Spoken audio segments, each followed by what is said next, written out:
Welcome to Inside Sim Racing. I'm Sean Cole with Darren Ganji, and we're here to review a new rig on the market, and that's a rig by SimSeats, and it's the SRX model. That's right, and back in November of last year, in 2010, you guys, some of you may have remembered, we reviewed the SR2, which is a white center post design.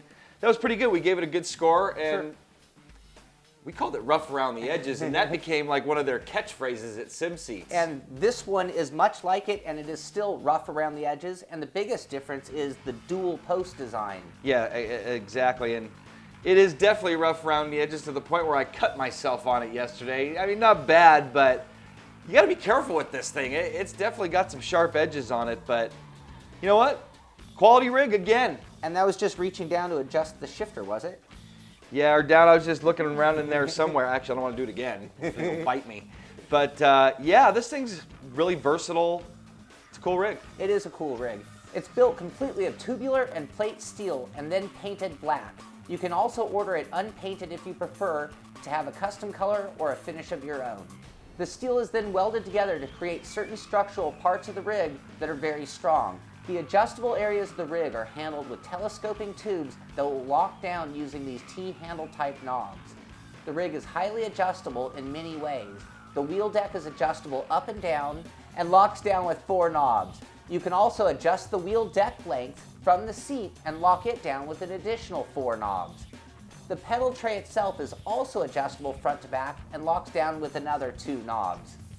The seat can be adjusted front to rear with standard car seat rails, and it can also be reclined at different angles. In fact, the seat itself is a real car seat, I understand. Yeah, you know what? That's one of my favorite things about this rig, the adjustable seat, that it's got the rails. I like that because then you can move your torso forward or back. And then you got the, the adjustable back. Right. So that really helps too. You know, that makes a big difference in adjustability on a rig. Completely. So the rig, the way we have it, $399, and it's available in North America, USA, Canada, and there are a lot of additional accessories that you can get. So he has an inversion kit for the pedals. You've got different shifter mounts. Different mounts for the pedals too, depending on what type of pedals or what type of wheel you have. Also quickly, shipping is about $70 we checked from Virginia to here in California. So actually, if you're in Virginia, you can do local pickup too, so it's free. Yeah, that's definitely cheaper. And then I guess if you're in Canada, get a quote. Yep. And you know what? The important thing also when ordering, they kind of have some customability to it. So if I were going to get myself a sim seat, I would order and I'd say, this is the wheel, this is the pedals, this is the shifter, this is the way I want it. And they've given us various different pedal bases even to accommodate different. Yeah, Zach at SimSeats is really cool. As a matter of fact, we didn't like the way that the original pedal base worked with some Fanatic pedals. Told him about it, and he actually redesigned the pedal base, and man, it works like a charm now. Yeah, and now we have 2 different ones so we can switch pedals easy. So now that we've told you all about this rig, and you can see there are a lot of similarities to the previous model, other than the dual post, which I love so much. Me too. Now let's move into the pros and cons, and let's beat it up first. Start off with the cons. Alrighty. The first thing for me is the black paint, although it looks nice, is just kind of a painted surface. It scratches very easily, and that's just under normal adjusting. Moving the wheel deck, moving the length, you're going to see some scarring. Yeah, I'm seeing 2 just right here from us adjusting it. But give me a black Sharpie or a little can of paint, and it's Gone. easy to touch up. Yep. And another thing is, for one person, it's not going to be going back and forth from Right. 6.5 to 5.5 here. Yeah. That's a lot of adjustability. So Definitely. next con, rough around the edges, like we mentioned. Both of us have been cut at one point or another by something. So that's a con. Another one for me, the seat is very comfortable, so don't get me wrong here, but it's got like this bunchiness. Pleather, we called it that Yeah. before. It's a funky feel to it. Yeah, it's definitely, but you know what? It is comfortable. I got to tell you, the padding's decent. That's Yeah. actually why I'm sitting in it right now. Yeah, exactly. Next thing, no monitor stand or keyboard tray or mouse tray. That's something that we've mentioned, but if you're a console user, that's not a big deal. You know, pull it right up here, or even on the PC, you can pull it right up under your desk for the most part. Which we're doing right here as well. Yep. Another thing for me, we mentioned rough around the edges. This is kind of true on the bottom too. I'd be a little careful on whatever surface I'm putting it down on. And that's true of any rig. I'm not really singling this one out, but with it being rough around the edges, I'd be a little more careful putting it on a hardwood floor or even on carpeting. Yep. Another con is you can't adjust the tilt, the angle of the wheel deck. So, you know, whatever your wheel's at, you may have to shim it a little bit with something if you don't like the angle of attack, I guess you could say. But that's a con. So as you can see, there are not a lot of cons. We do have one more, and it's very slight, and it's just the overall footprint isn't always perfectly square. There's no feet to adjust it, and therefore you kind of need to shim it here and there to get it just right. And we did, and it cured that pretty well. So well, and a lot of floors aren't perfectly flat. So, you know, actually this rig may be perfectly flat, and it may be, and I got a feeling it's this tile that we have here, is not perfectly flat. So, yeah, there's no way to shim it, so you might have to shim it yourself. Yeah. So why don't we go to pros? Sounds good. First pro is the price. $3.99 for the base rig. If you're local to Virginia, you can go pick it up. Yeah, that's real cheap for a rig. And you know what? For a rig this solid with minimal, you know, sway in the deck and just, you know, overall comfort and adjustability, it's a great price. Yeah, and you know, I'm going to hit upon that because that's my next pro is how rigid it is. This might be the most rigid rig we've ever tested. Maybe the TSW? Maybe, I mean, R-seat is solid. Yeah, the R-seat's a good one as well. But it is very solid. So when you're talking an inexpensive rig, it is built to last, and it's going to hold the wheel just the way you want it. I mean, that's important to me. You know what? Let's go back to one of the cons. This thing's kind of ugly. You know, I thought that too, because it is a little rough around the edges and just kind of plain Jane. When we had it lined up under our monitor, I actually thought it kind of came to life and gave me that racy feel. But it's not as attractive as an R-seat. Well, I'm just talking about the edges, you know, the welds. It's definitely, again, it's rough around the edges. You know what? That is such a minor con. Because I got to tell you, my first rig, the wood rig, I don't know if we got some we can maybe bring some footage of it. It was 2x4s and plywood, and I was in such a hurry to get that thing racing that I didn't even paint it. Yeah. And so, for me, all I care is what I'm looking at over the steering wheel. Yeah, this is a clear case of function over form or over fashion, and getting the job done was job number one, and looking cool was probably job number two in this case. Yeah, that's for sure. So back to the pros, and didn't mean to cut you off there. No, good point though. Very adjustable. From the seat, you know, the only part we mentioned that wasn't adjustable was the deck, but you can move the deck up and down. You can move, you know, the back end of the pedals, you know, in and out. The seat's got the rails and the back adjustment, so tons of adjustability. Yeah, definitely. Now, on the con side, we talked about the cheap seat, the inexpensive, the pleather seat.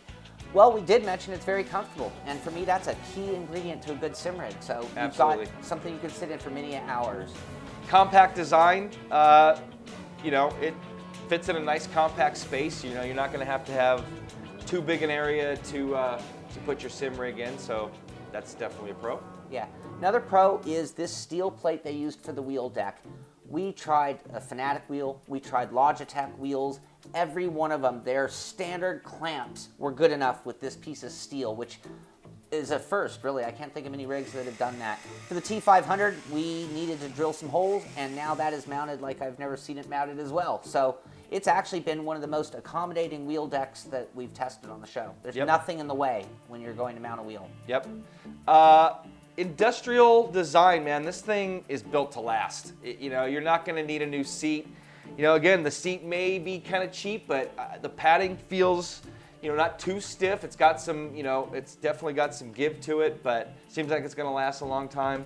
I mean, this stuff, man, this thing go through a car accident and maybe bent up a little bit, but probably still be a good sim rig. It kind of reminds me of a roll bar, actually. Yeah, exactly.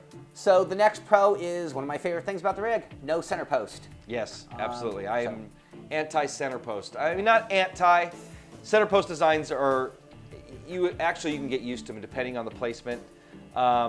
Just my preference. You know, they're center post. All you center post design guys out there that have one or have created your own, it's not a bad thing. This is just my preference. I'm with you. And into the last pros, lots of different configurations you can get, colors, designs, seats. So that makes it pretty cool. And then there's a bunch of different accessories that you can get for it. Yeah, I mentioned earlier, you've got the ability to have inverted pedals, you've got shifter mounts, you've got butt kicker mounts. I mean, there's a lot of different options you can order. They come at a cost, so it's going to raise the price a little bit when you're ordering yours, but again, is configurable to your needs. And if anybody's got a butt kicker and is curious if it'll mount to this post, we've got it mounted down here by the footwell, and it works. Actually, I kind of like it. It shakes the whole chassis. You might not even need the mount. So that's going to do it for our pros and cons. And why don't you stay tuned? When we come back, we're going to put it on the rev scale and give you our final thoughts. Tamiya's extensive lineup of radio-controlled vehicles provides hobbyists with the joy of running exact replicas of their favorite car, tank, or off-road vehicle. Another attraction of these vehicles is their use of high-grade materials, such as nylon resin, carbon fiber, and polycarbonate. With precise mechanical systems, the maintenance and adjustment of the various components, as well as performance upgrading with optional parts, allows for truly competitive racing. For more information about Tamiya, visit us at www.tamiyausa.com.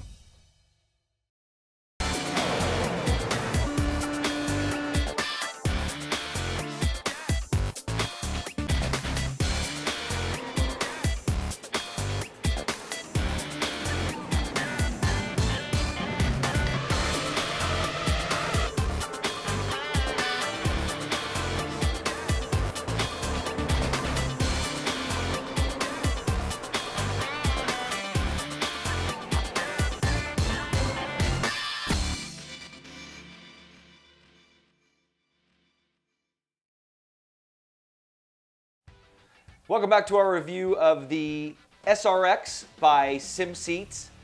And you can go to sim- or hyphen, minus sign, whatever you want to call it, seats.com to check them out. That's the one in the middle, not on the bottom. Rev scale. Rev scale. So moment of truth, you heard all about it. Why don't you go ahead and do the rev scale today? We are going to give it a 9 on the rev scale. And Sean's laughing because someone posted a comment that we give everything a 9. And you know what? A lot of things recently have deserved a 9, you know, for what they are. And this is one of them. I mean, for the price, yeah, we had some cons, but those cons were nitpicky. They were. Minor. They were. I mean, cheap seat, So my junkyard seat's cheap, too, for my original. Well, and you get the whole rig for the price of what some people might pay for just a seat. Yeah, exactly. So, yeah, it had a few cons, but the pros far outweighed the cons. The price, you know, under $400 if you're able to go and pick it up there. Even if you're not, under $500, you got yourself a quality, heavy-duty rig that's going to last a long time. Absolutely. One of my favorite things about the SimSeats is it's very clear to me that they knew who their target audience was, and they went after it. They said, we're going to build a very highly functional rig at an affordable price, and bam, here it is. Yep. So that's going to wrap up our review. Any more final thoughts? No, I just, again, you know, the rough around the edges kind of makes me laugh. There's some people who want a lot of artistic flair to their rigs. We've seen some of those out there.